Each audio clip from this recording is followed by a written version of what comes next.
I'm writing a mystery novel, and I'm bringing you with me.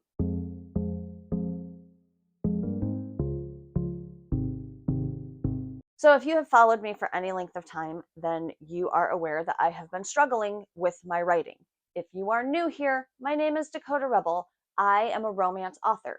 Over my 18-year career, I have written 130 romance novels, and I have pantsed pretty much every single one of them, which means I don't plot them, I just write. Because I've been doing this for so long, I intuitively know how to write a romance novel. I know what beats need to be in there. I know where they need to hit to satisfy the reader expectation of a romance. I've never written a full on mystery before. And it is exciting and it is daunting because I don't intuitively know where things go. So I can't really pants this book because I need to make sure that the twists and turns and the hits and the reveals all land where they are supposed to in a mystery novel. Because, like it or not, books follow a formula. And whether the reader is aware of it or not, they have expectations of where things land in the story. And when they don't land in the right place, it feels off to them. They may not be able to point to it and say, the body didn't drop till act 2 and that disappointed me, but they know the story feels wrong if the beats are hitting in the wrong place. And that is when a reader sets a book down. And as an author, you never want a reader to set your book down. So I have to make sure that I'm doing things in the right order. The problem is, as a pantser, when I try to plot, I get bored with my story. So I don't know if it's the ADHD or if it's just something in the chemical makeup of a pantser. But when we deep plot our books, our brains are like, well, you've already written it, let's move on. And it gets abandoned because we feel like we've already done the work. Why do it again? So the writing never gets done. I would imagine quite a few of us pantsers who have wanted to plot books have several plots worked out for books we will never go back to because our weird little brains have decided we already wrote it. We already did it. We did the work. Let's move on to the next shiny. So I have to be very careful when I'm plotting out this book that I'm not over plotting it. So you can see behind me, I set up my plotting wall. The gray post-it notes are the story beats and where they need to fall in each act of the story. And I am trying very hard on my so I bought see, because this is so new to me. None of this is necessary to write a book, by the way. Many people write books without going through the time or the expense of buying, color coded things and all that stuff. But because there are so many different aspects to this kind of story, there's, the emotional part, there's the secrets and the lies and the gaslighting, there's the big reveals, there's all these things that go into it. And I am a very visual person. So by doing the color coding for me, I can at least see where the beats are. I can see at a glance that yes, I'm hitting enough emotional, or if I have too many emotional scenes in a row, I gotta mix it up. I gotta put a jump scare in there somewhere. So I am doing a plotting board, but on each card, I'm putting just like 1 or 2 sentences about what is going to happen in that scene. I'm not writing the scene on the cards because my pantser brain has to be able to play within the confines of the genre beats, if that makes sense. I feel like I have been talking for quite a while and haven't actually told you anything. But it's hard, and this is why I don't usually do writing content on this channel, because sometimes I literally don't know how I do it. And when people come to watch a writing video, they want to be taught. They want an explanation of how you put these things together. And it is so intuitive, generally speaking, for me, that I can't teach it. I can't teach you how to write a book. I just can't. I don't know how I have written 130 books. I sit down, I write. That's how you write a book. You sit down and you write. And I know there are a million other moving pieces, but there are a million other people who can teach you those pieces. I am not that person, but I know that I have a lot of authors who want to, at the very least, follow the journey of how I'm putting all of this stuff together. So I'm going to bring you with me through very sporadic vlogs. We're not switching to writing content here, clearly, but we're going to talk about it. You're going to follow my journey to writing this book. And because it's a mystery and I don't want to give you spoilers, I've covered, I think I'm far enough away that you wouldn't even be able to read what I have on there, but I don't want to spoil it because I would love, when the book is done, if you would read it. And if you know all the big twists and turns, it's like plotting a book for a pantser. I already know what happened. I don't need to read the book. Just like I already wrote that scene. I don't need to type it out. It's that kind of thing. So I'm going to do my best to bring you along with me while not spoiling what I'm actually writing so that we can have fun together.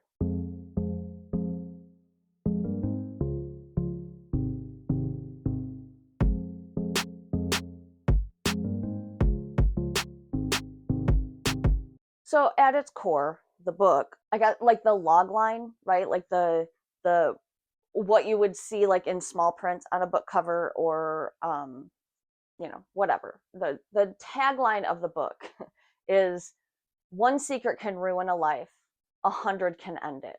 So it is set in a small town in northern Michigan, because I live in Michigan and I spend a lot of time in small towns up north. So I'm familiar with the vibe. And it's, everyone knows everyone else, and gossip is the currency. And when tourist season is over, there's not really much to do except gossip, and that is kind of the heart of the story. My main character is Maddie, and she is married to the town sheriff. His name is Drew. And when her friend is found dead in the woods, it just totally flips her life upside down. And everything that she thought she knew about herself, about her relationships, about everything, gets turned inside out.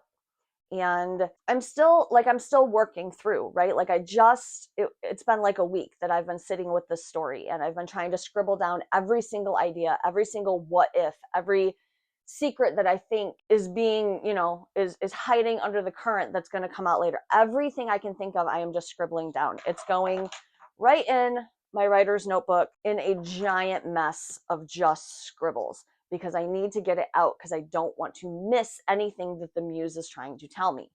And then the things that feel solid, that feel, yes, this is going to work, just gets one or two sentences on a note card, whether it's an emotional, a secret, a reveal, a gaslight, whatever, and it goes on the board where I think it's going to fall. So for me, when I write, the story plays out in my head like a movie, which I think helps. I think that's part of why I'm able to write so fast when I'm actually able to write, because I'm just capturing what I see. And to do that, I will, I'll pick models or celebrities or whatever and put them as placeholders as my characters in my book, so I can see it and I can hear the tone of their voices, because they're actors and I've seen them in things, and it just helps to focus me. And I don't always, like, the character descriptions don't always match what I see. I just need a focal point. And so I've got celebrity pictures down here. I don't know if you can zoom in and see them. I'm not going to show them to you because I actually don't know what is allowed and what is not. But I have actors in my head for who would play these characters should someone want to pick up my mystery and make it into a movie. I think it'd be a very good Lifetime movie, but I think these actors are all a little big to, one, all be in the same movie, and two, for Lifetime to pay them.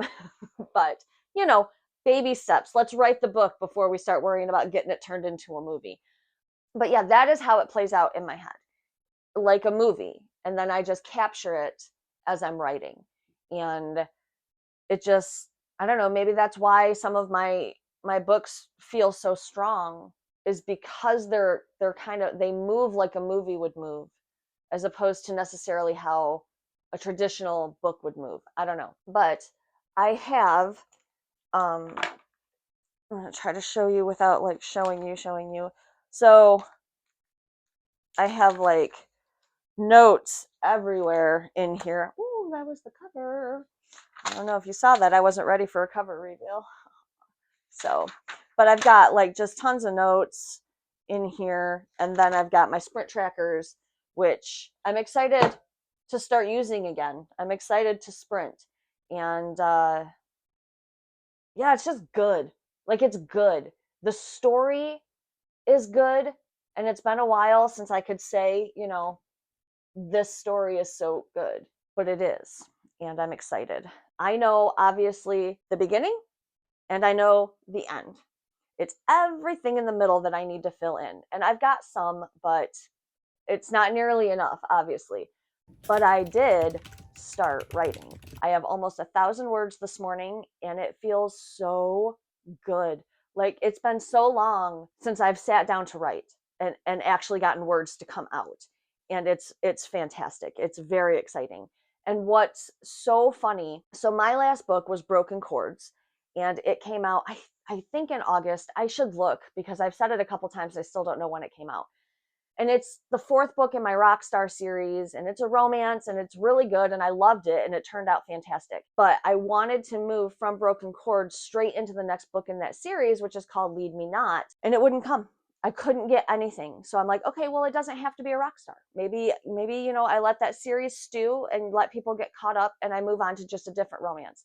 Nothing was coming to me. It's very frustrating. And then out of nowhere, this book came out in my brain.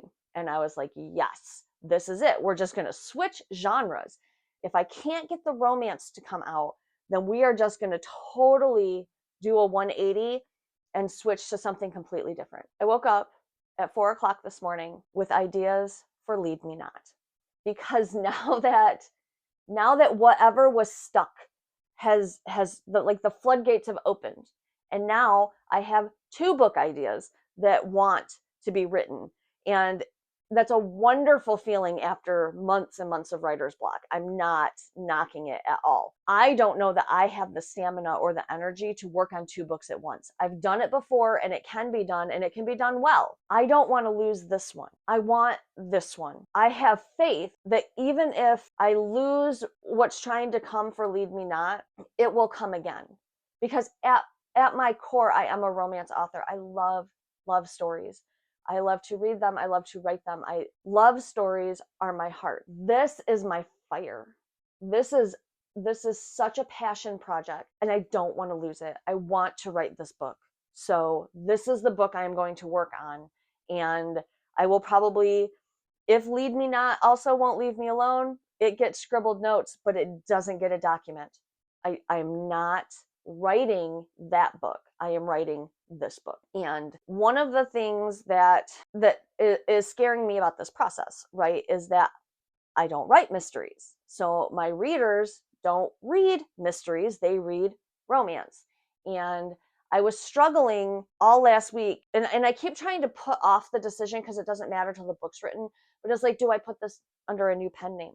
Do I start a mystery pen name so I don't confuse my readers? I am Dakota Rebel, and I write books, and I am just going to trust that my audience, if they don't want to read it, they won't read it. The cover and the blurb are going to make it very clear that this new book is something different. And I have worked too hard to build me as an author to start over with a different name. I don't want to do it, and I'm not going to do it. So this book will also be put out as Dakota Rebel.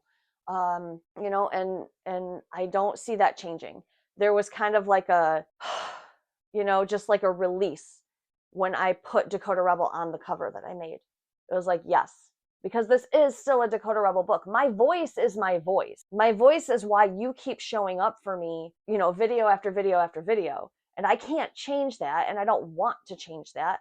I like my voice. So this is a Dakota Rebel book. And if people don't like it, piss off. You didn't write the book. I'm writing the book, right? So that decision was made, and there is like a weight that I don't have to figure out new pen name marketing at the end of all this work. I can just focus on the work. And that is what I am doing. I want to tell you everything. I'm so excited about this book that I just want to tell you everything. And the deeper I get into it, I know that that's just going to get worse, and I can't tell you, but oh, it's going to be so good. So I am writing, and it feels fantastic. If you are in the Discord and you haven't seen it yet, I did set up a sprint channel for us. So if you want to write in sprints with us, you can run them. I will be running them.